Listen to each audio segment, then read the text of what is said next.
Halo Sobat UT Malang, kembali lagi di podcast UT Malang bersama aku Coy Faizah. Dan di sini aku bakalan ngajakin kamu buat berkenalan secara langsung dengan salah satu alumni beasiswa UT Malang berprestasi luar biasa banget, Ibu Dina. Halo Ibu Dina. Halo. Ini kayaknya kalau ibu ketuaan ya, padahal masih muda. Kita panggil Mbak Dina ya.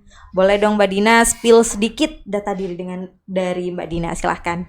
Iya baik, terima kasih banyak Mbak Coy. Selamat siang teman-teman semua. Perkenalkan, nama saya Dina Noval Madurani, biasanya dipanggil Dina. Saya dulu alumni S1 dari Universitas Terbuka, khususnya di Universitas Terbuka Malang. Oke, Mbak Dina, dari pilihan banyak perguruan tinggi di Malang, tentunya Mbak Dina punya pandangan selain UT dong waktu itu ya. Apalagi track recordnya Mbak Dina nih banyak banget prestasi. Salah satunya ini juara paralel ya di SMA dulu ya. Alhamdulillah. Oh, Masya Allah. Ini kelihatan gak mau sombong banget nih. Kenapa milih UT Mbak Dina? Oke, baik. Jadi sebelumnya waktu saya SMA itu belum tahu ada universitas bernama Universitas Terbuka. Jujur ya, ini memang dulu waktu SMA belum tahu ada Universitas Terbuka. Nah, kemudian ada satu momen di mana salah satu guru di SMA saya memberitahu ada universitas tinggi negeri, perguruan tinggi negeri yang menawarkan beasiswa. Nah, kemudian disitulah saya tahu Universitas Terbuka sebagai perguruan tinggi negeri di Indonesia.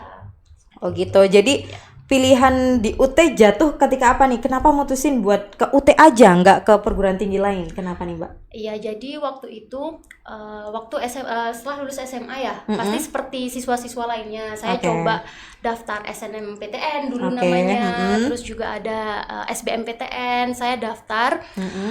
Tapi posisinya waktu itu ketika saya mendaftar SBM, ada satu bukan masalah sih, ada satu alasan. Nah, di situ ada alasannya adalah tentang biaya, pendidikan waktu itu. Nah, kemudian ada guru SMA saya yang menawarkan beasiswa nih dari Universitas Terbuka seperti itu. Jadi, nah, menurut saya itu adalah kesempatan yang tidak bisa untuk dilewatkan. Apalagi waktu itu saya juga ada alasan tidak bisa melanjutkan SBMPTN. Jadi emang kendala biaya ya waktu itu. Iya. Tapi selagi ini Mbak Dina berjuang untuk biaya kuliah, Mbak Dina memilih di UT akhirnya. Dan ternyata Mbak Dina ini lulus dengan IP berapa nih, Mbak? Waktu itu lulusnya 3,55 ya. Wah, luar biasa banget, amazing. Nah, teman-teman manajemen, aku harap teman-teman minimal IPK-nya 3,55 tuh kayak Mbak Dina nih. Karena kenapa? Mbak Dina nih berasal dari mahasiswa beasiswa UT, tapi prestasinya banyak. Nggak cuma itu, Mbak Dina berhasil mengikuti LPDP di Universitas Indonesia. Boleh diceritakan, Mbak, gimana pengalaman dan juga ini cerita serunya ketika mendaftar LPDP sampai dengan diterima di LPDP UI? Iya, jadi kan setelah lulus dari Universitas Terbuka, saya sempat gap year. Gap year selama 2 tahun kurang lebih. Jadi sempat gap year, kerja dulu buat kemudian juga mempersiapkan untuk mengikuti beasiswa untuk studi lanjut. Nah, selama gap year itu saya mempersiapkan diri untuk mengikuti seleksi beasiswa LPDP. Waktu itu sempat juga waktu seleksi LPDP saya merasa nggak bakal lolos nih. Bakal lolos beasiswa LPDP karena ada satu alasan di salah satu tes lah. Saya merasa nggak akan lolos gitu. Nah, kemudian tapi ternyata ketika di pengumuman LPDP, pengumuman akhir, alhamdulillahnya ternyata lolos waktu itu. Iya sih. Iya, jadi alhamdulillah dapat beasiswa LPDP untuk studi lanjut S2 di Universitas Indonesia. Wah, luar biasa nih. Kalau aku jadi penasaran selama proses Mbaknya bisa diterima LPDP, kira-kira pengalaman kuliah di UT itu apa bisa sampai mempengaruhi Mbak Dina untuk bisa memilih jalur LPDP aja nih di UI, itu apa tuh? Ya, jadi selama saya berkuliah di UT itu kan UT adalah universitas perguruan tinggi jarak jauh. Oke.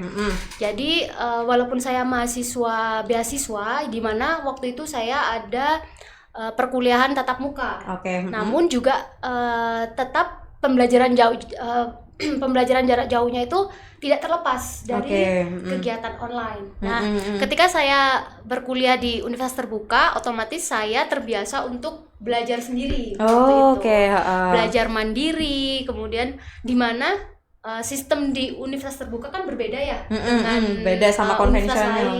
Betul. Dimana kalau di universitas lain kan ada dosen. Benar. Sedangkan di universitas terbuka tidak ada dosen, adanya tutor. Ya benar. Dimana tutor ini kan bukan seperti dosen yang menjelaskan ke mahasiswa full dalam satu pertemuan. Tapi tutor posisinya adalah mereka yang mengarahkan, betul membimbing, benar. Membimbing seperti itu. Jadi ketika kuliah di UT jadi sudah terbiasa untuk belajar mandiri. Luar biasa banget nih. Jadi sangat berpengaruh ya proses belajar mandiri sampai akhirnya bisa belajar mandiri juga untuk LPDP ini. Selama gap year tuh kerja di mana Mbak Dina? Jadi waktu itu gap year sempat kerja di UMKM. UMKM di Kota Batu waktu itu. Itu Mbak Dina bikin UMKM-nya usaha apa gitu atau apa nih? Nah, jadi waktu itu saya kerja sama pemilik UMKM-nya. Jadi itu seperti UMKM yang bergerak di bidang oleh-oleh. Khas Kota Batu. Jadi selama 2 tahun itu kerja dulu, baru lanjut studi. Jadi di UT nih Mbak Dina, perkiraan hal-hal apa aja nih yang bisa Mbak Dina ambil selain belajar mandiri, kemudian kita terbiasa secara online. Apa Mbak Dina pernah ngikutin kegiatan kemahasiswaan di UT apa enggak nih? Boleh di-share? Iya, jadi kalau untuk kegiatan mahasiswa di UT, dulu saya ikut itu, kan ada namanya lomba ketik Agustusan. Jadi di UT pasti setiap tahun ada kegiatan perlombaan 17 Agustusan. Jadi waktu itu ada ikut makan kerupuk, kemudian juga tenis meja juga, ada perlombaan tenis meja gitu. Nah, kalau sekarang kan ada yang lebih luas lagi, yaitu namanya Dispor Seni ya. Iya, benar banget. Dispor Seni. Ada Dispor Seni nasional yang nanti setiap perwakilan dari UT daerah akan ke UT pusat. Yes, benar banget. Jadi selama Mbak Dina kemarin itu kuliah di UT, belum ada kegiatan yang spesifik yang diikuti ya? Atau ada seminar atau apa itu di luar kampus atau gimana? Apa ada? Kalau waktu dulu zaman kuliah di UT, kalau untuk seminar belum belum pernah mengikuti. Jadi lebih banyak mengikuti kegiatan yang ada di dalam UT. Memang lebih fokus untuk belajar mandiri, pengembangan diri gitu ya.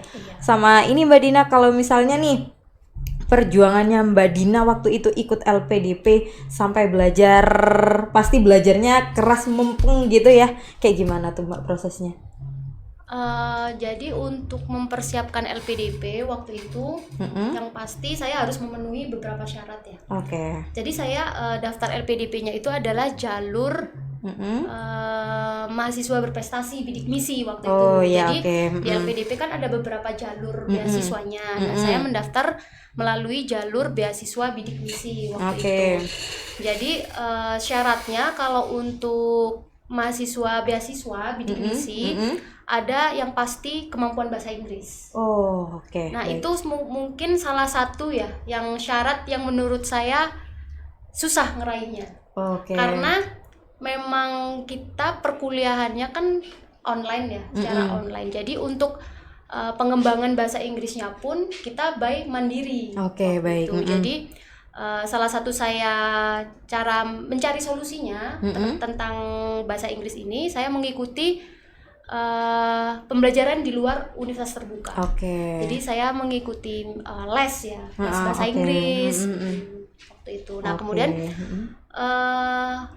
tentang LPDP, tesnya juga. Tes di LPDP itu ada beberapa tahapan. Oke. Ada tes SKD, terus kemudian ada IC on the spot. Oke. Jadi kita membuat IC secara langsung setelah mengerjakan SKD tes tadi ya. SKD-nya. Oh, betul. luar biasa sih. Terus? Kemudian ada juga setelah nanti kita lolos tes SKD dan IC on the spot, nanti akan ada dulu zaman saya tes SKB bidang. Oh iya, oke. Tes bidang gitu. Kemudian ada juga wawancara.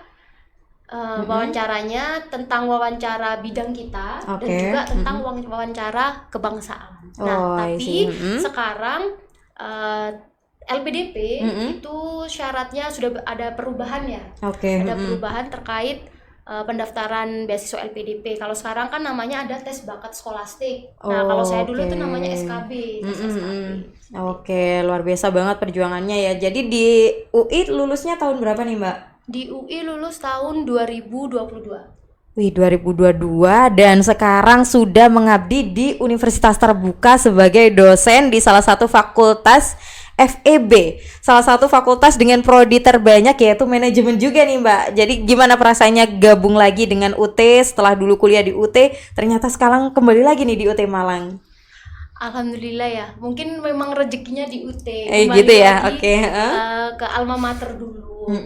Jadi dari ada lowongan tentang CPNS. Salah satunya Universitas Terbuka membuka lowongan sebagai dosen. Jadi saya melihat itu sebagai kesempatan lagi nih. Mungkin memang rezeki saya melalui Universitas Terbuka untuk mengabdi kepada alma mater gitu ya. Dan juga karena kan saya dari S1 hingga S2 adalah mahasiswa beasiswa ya.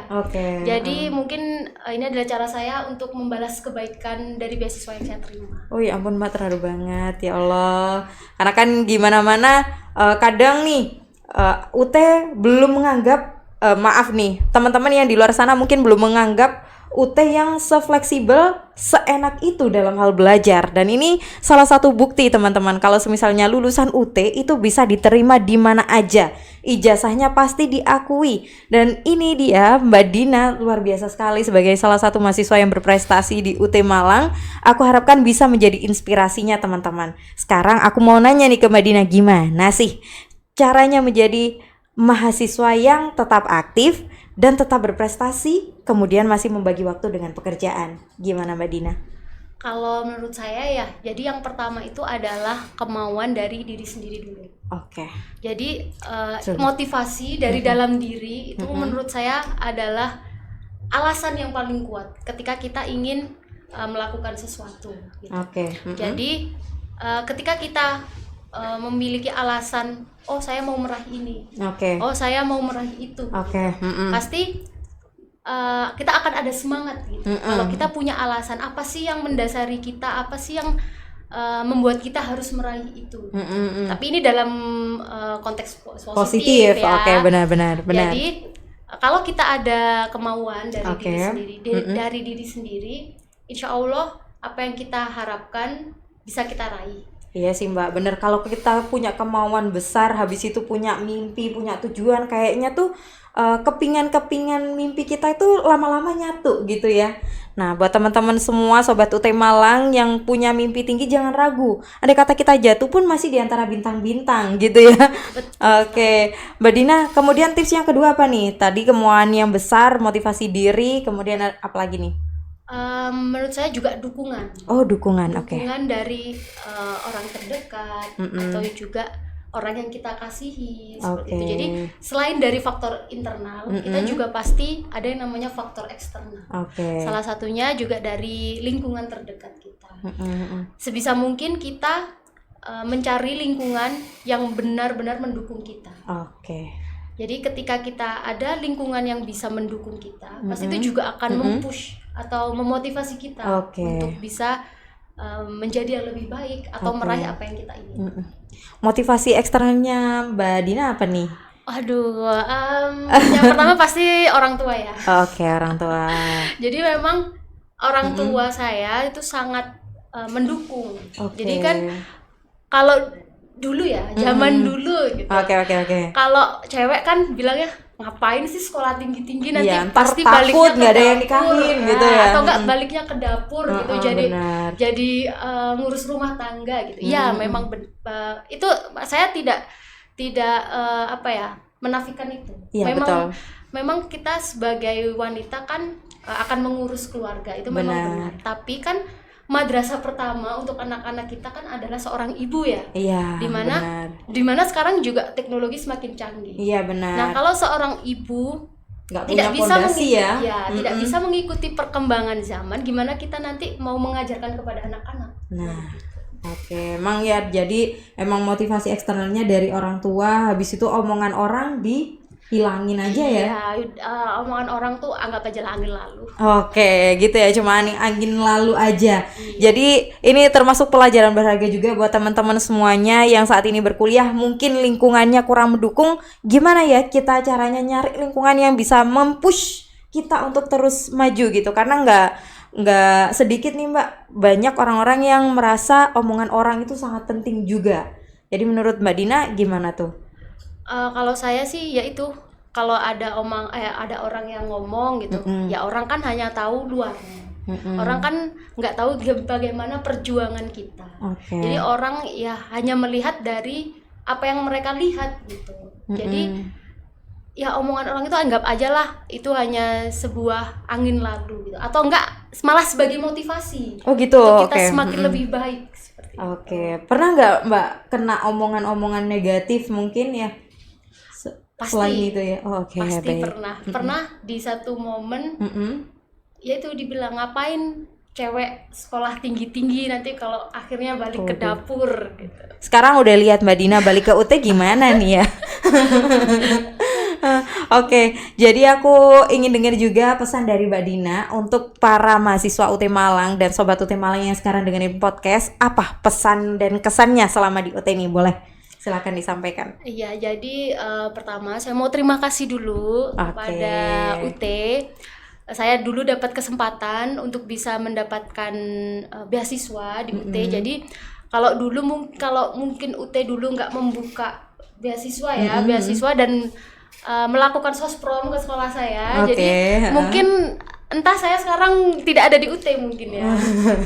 Jadi itu saya mau terima kasih dulu karena sudah memberikan kesempatan sama saya. Kemudian apa tadi, maaf pertanyaannya? Sama ini kesannya selama di UT. Jadi kesannya selama di UT itu kalian akan terbiasa belajar mandiri. Kalian akan memahami bahwa belajar mandiri itu penting. Benar sih. Tidak hanya ketika di perkuliahan, tapi dalam dunia kerja pun kita bisa bekerja secara mandiri, itu juga sangat penting. Jadi emang nggak cuma harus kolaborasi bisa, adaptifnya juga harus bisa. Emang kalau dari belajar mandiri, bisa langsung menyesuaikan diri juga gitu ya Mbak Din. Dan untuk pesan-pesan biar motivasi nih buat mahasiswa dan sobat UT Malang yang lagi dengerin podcast kita kali ini, boleh dong Mbak Din? Ya, jadi buat teman-teman semua, semangat belajar, jangan menyerah. Apapun yang ingin kalian raih, insya Allah bisa jika kalian punya kemauan dari dalam diri sendiri. Kita sebagai mahasiswa UT punya kesempatan yang sama dengan mahasiswa-mahasiswa lainnya seperti itu. Jadi jangan takut kalau misal ada omongan, emang ijazahnya UT bisa nih gitu. Bisa, saya sudah membuktikan ya. Jadi nanti di UT ketika kita lulus kita mendapatkan namanya pendamping ijazah. Benar. Nah, pendamping ijazah itu waktu itu saya gunakan, saya walaupun ketika di LPDP itu tidak diminta, tapi saya melampirkan itu. Jadi jangan takut, sebagai mahasiswa UT kita juga memiliki kesempatan yang sama. Nah, nice banget nih. Kita sebagai mahasiswa UT punya kesempatan yang sama. BTW nih Mbak Din, aku juga alumni beasiswa UT Malang. Iya, betul. Jadi dulu kita sering ketemu waktu kita perkuliahan di UT Malang. Jadi akhirnya ketemunya di sini sama-sama sebagai berbakti ke alma mater gitu ya. Betul, iya. Rencana Mbak Dina ke depan apa nih? Iya, jadi untuk rencana ke depan saya akan mengabdi melalui universitas terbuka sebagai dosen. Sekarang saya statusnya masih CPNS, jadi masih ada proses yang harus saya lalui hingga saya bisa menjadi dosen tetap di universitas terbuka. Oke, teman-teman semuanya, pesan dari podcast kali ini, kalian harus tetap semangat dan jangan mudah menyerah. Karena kalau semisalnya teman-teman berusaha sekarang, kepingan-kepingan mimpi itu akan lama-lama menyatu. Jadi kemauan dalam diri usahakan jangan sampai hilang, apalagi purna gitu ya. Thank you banget Mbak Dina udah mau dan berkenan untuk podcast di Sobat UT Malang kali ini. Dan ini Mbak Dina mungkin ada sepatah dua patah kata terakhir untuk Sobat UT Malang. Iya, teman-teman semangat belajar, jangan mudah menyerah. Insya Allah kita pasti bisa. Oke, kita pasti bisa. Terima kasih Mbak Dina sebagai narasumber kita di podcast UT Malang. Dan itulah Sobat UT Malang, alumni berprestasi UT, siapapun kita, dimanapun kita, dan teman-teman semuanya berkesempatan yang sama untuk kuliah di UT. Kamu punya ijazah SLTA dan juga kamu punya ijazah paket C, boleh banget gabungan di UT Malang. Bisa langsung aja daftar di admisi.stripsia.ut.ac.id. Kemudian jangan lupa follow Instagram kita @ut_malang. Dan juga teman-teman bisa subscribe channel YouTube ini, komen di bawah sebanyak-banyaknya, dan jangan lupa like.